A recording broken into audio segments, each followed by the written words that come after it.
for supporting Sonja Soulsations. Thank you. So I have really been pondering and thinking and meditating and sharing with many of you about the importance of getting good rest, getting a good night's rest. And I've been asking you, like, what do you do? Does it have to be extremely dark to get a good night's rest? Are there certain practices that you have to put in place before you can get a good night's rest? I've been asking some of you to share with me. Maybe it's a struggle for you to get a good night's rest. And if that's happening for you, I really am praying for you. I think it's so important for us to get good rest, as much rest as we can, a good night's sleep. I want to share with you an article I read just recently where this amazing woman, I've been reading her story and reading her practice and reading what she shares about naps, just getting a good nap. And it may be a very short, brief nap, but getting in naps and the whole philosophy behind, getting a good night's sleep, getting a nap, resting is so imperative. And so I just want to share a couple things with you about this article I read and this ministry of, I haven't met her in person, but I have just been reading and listening to so much that she has shared about the importance of getting a nap and her story behind this. And it's just powerful. But before we get into that, I am grateful for you supporting Sonja Soulsations. I'm very grateful. And I'm most thankful for the many things that God places in my heart about my own experiences to share in this very vulnerable and transparent avenue on YouTube. And I don't know when I really started thinking about getting a good night's rest, but what I can say is for many, many, many years, I can't remember how many years, but for many years, when I'm talking to family and friends or sending texts, I always say, get a good night's rest. I've been saying that for a long while. And then recently, God really had me meditating and writing about the importance of getting a good night rest and how something that sounds simple, getting good rest, is not always simple. And it's not always easy. And there are many that struggle with not getting a good night rest. And I remember, it's been maybe a couple of years now, a really dear friend took me to her yoga practice.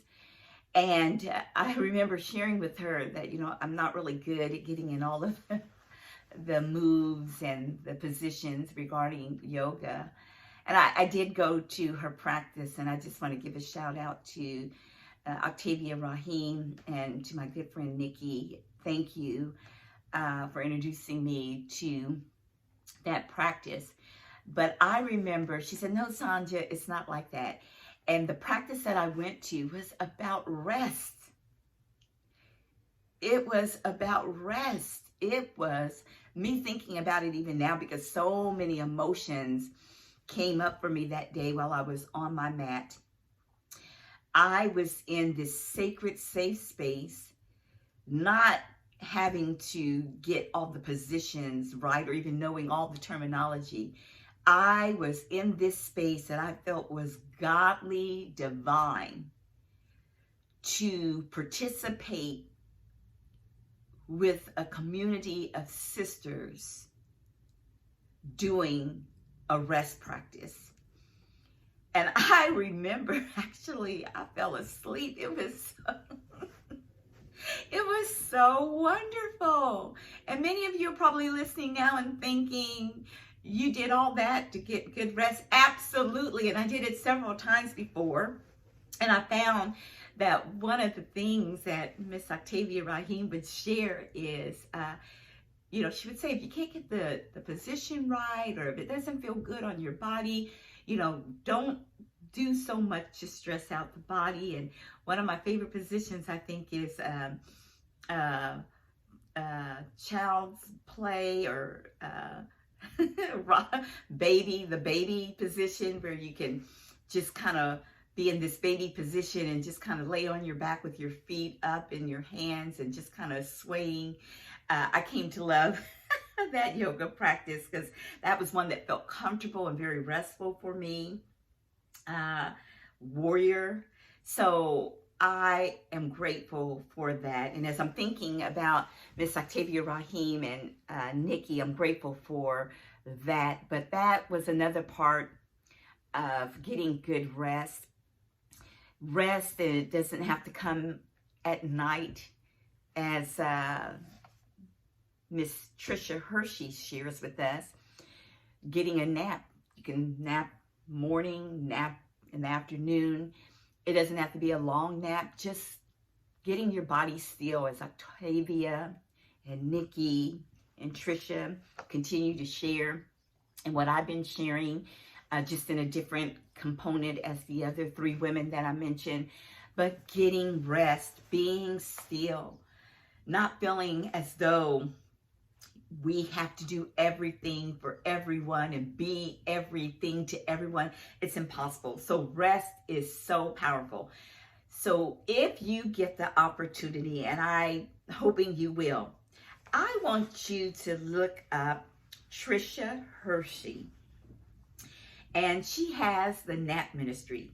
And some of you may have heard of the Nap Ministry, but I had not heard of the Nap Ministry until maybe a few months ago, maybe at the most, or the least a few months ago. It hasn't been a few months. Needless to say, I was in my office and I was reading an article in one of the magazines that I subscribe to, Spirituality Health.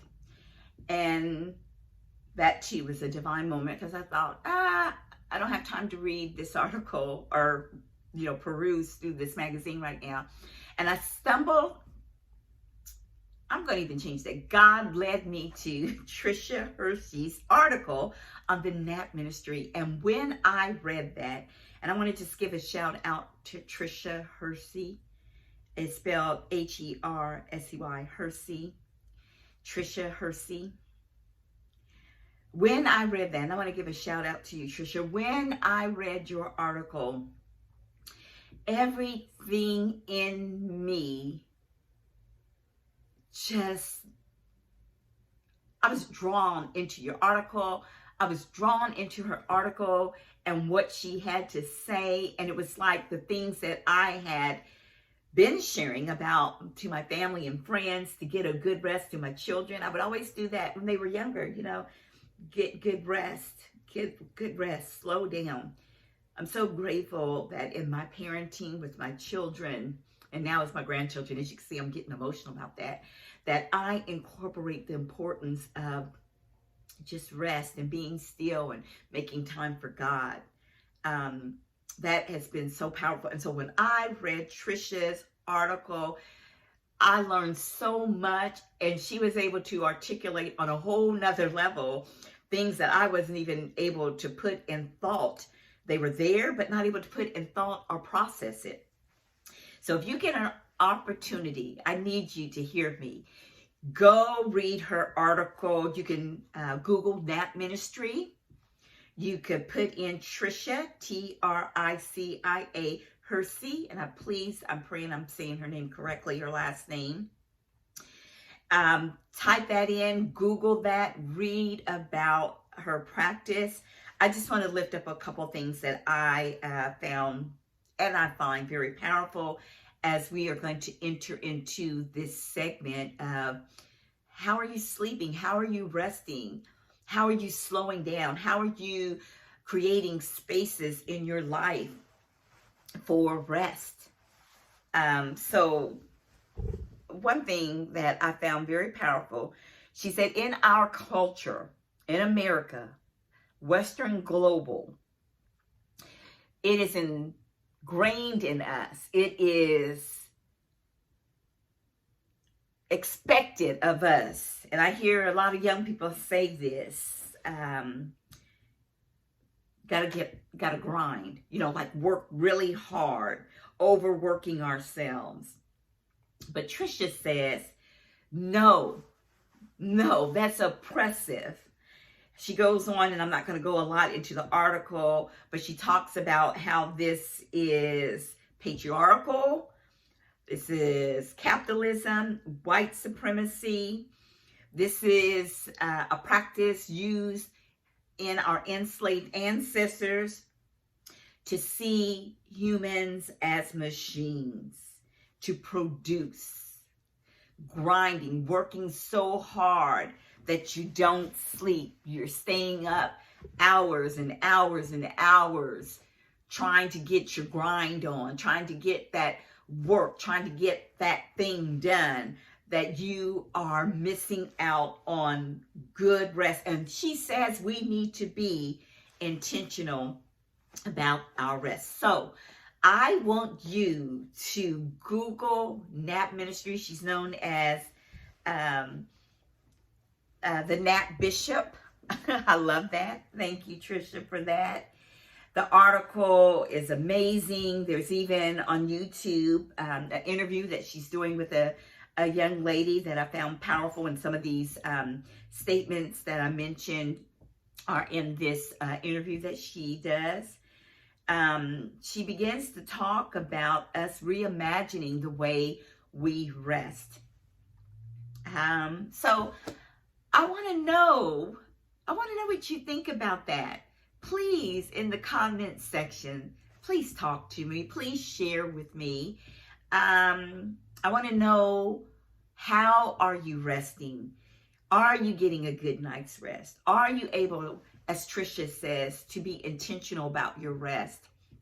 I love her story that she shares about being on the campus and just things that she had to advocate for herself. We have to advocate for ourselves. We have to advocate to get good rest. We have to advocate to others that they cannot overwork us. We don't want to be overworked. Let me know how you're sleeping. Are you getting a nap? Are you being intentional about your rest? And when you, I also encourage you to read Octavia Rahim's book, Gather. That I've started reading that again. I've kind of read a few pages and I stopped, and then I'm starting it back up. Just her whole, you can go and Google Octavia Rahim as well. She talks about the practice of rest, the practice of rest, the practice of stillness, all of these components and these powerful women. And I'm going to bring myself in this too. I'm not on the level where Octavia and Trisha and Nikki are. We're all on our own journeys, right? But we need to be advocating for ourselves. So I am so grateful that for a very long time, I could not articulate what God was showing me, but we have to be intentional about our rest. That is a good self-care component, good rest. So let me know, how are you resting? Those of you who have my phone number, call me. Let's talk about this once you listen to Trisha and read some of Octavia Rahim's powerful messages on rest and the practice of stillness. And oh, it's so much. I wrote a lot of notes about Trisha. I love it. She says, and many of you know that I have become even more slower in my movement. I become more still. I am protecting my space and spaces that I created for myself and self-care. Girl Trek. I've got to include Girl Trek. Girl Trek, Morgan Dixon and Vanessa Garrison. I connected with them in October. They have this radical self-care podcast that has been blessing me and teaching me and growing me. So I have to stop and give a shout out to Trisha Hersey, to Octavia Rahim, to Morgan Dixon, to Vanessa Garrison, to Nikki Pinda. I want to give a shout out to myself. I'm celebrating myself today, that for a long while I wasn't able to articulate in so many ways, but I knew the importance of getting, and I've always known of getting a good rest. And this is something Trisha says. Daydreaming. We were meant to daydream. That's a God-given gift for us. The slow down. Many of you know, August, God really started speaking to me about slowing down and saying no. No is a complete sentence. Don't overbook your calendar, your schedule. Don't do it. Walk, meditate, slow down. Don't be afraid to tell people no. And when you tell people no, it doesn't mean you don't love them. It just means that what they want from you, you are not able to offer that to them right now, because you don't want to sabotage or take away something that is meaning and fulfilling for you in your self-care practice. So no doesn't mean you're not supporting someone else or caring about them. You just have to make sure that you are prioritizing yourself. I prioritize myself. It's important. Trisha says we can do rest. We can do a cat nap, say no. She offers that. Advocate for yourself. These are things that we share as similar. One thing or two things I'm going to lift up, and I'm not going to give any more away, because then you won't read her article or go Google to look up these amazing women. But Trisha also says this is a resistance framework. Getting a good nap, getting rest. Rest is a liberation model. Oh, another person I want to bring up is Danielle Bahuro, Black Lives Matter self-care segment. Check out her book. I also want to lift up Dr. Stephanie, it's Dr. Danielle. I want to acknowledge that. Also, I want to lift up Dr. Stephanie Crumpton. She does a whole model, and it's powerful, on self-care, looking at our traumas. So that's going to be later on in our segment. I don't want to give too much away, but this is what I want you to do. How are you resting? Go read these women, their information. Google them. Danielle, Octavia, Dr. Danielle, Dr. Stephanie, Miss Octavia. Look them up. Dr. Trisha, the Nat Bishop. Look these women up. Go back and revisit some of my self-care segments. Check out Girl Trek, Black History Boot Camp, Morgan Dixon and Vanessa Garrison, and the national leadership that this national public policy that they are encouraging, radical self-care. You got to check it out. Let me know your thoughts. Let me know your thoughts. Talk to me. Talk to me. Come on, talk to me. Call me, for those of you who have my number. Put some information in the comments section. Email me. Talk to me. Talk to me. I want to hear how you're resting.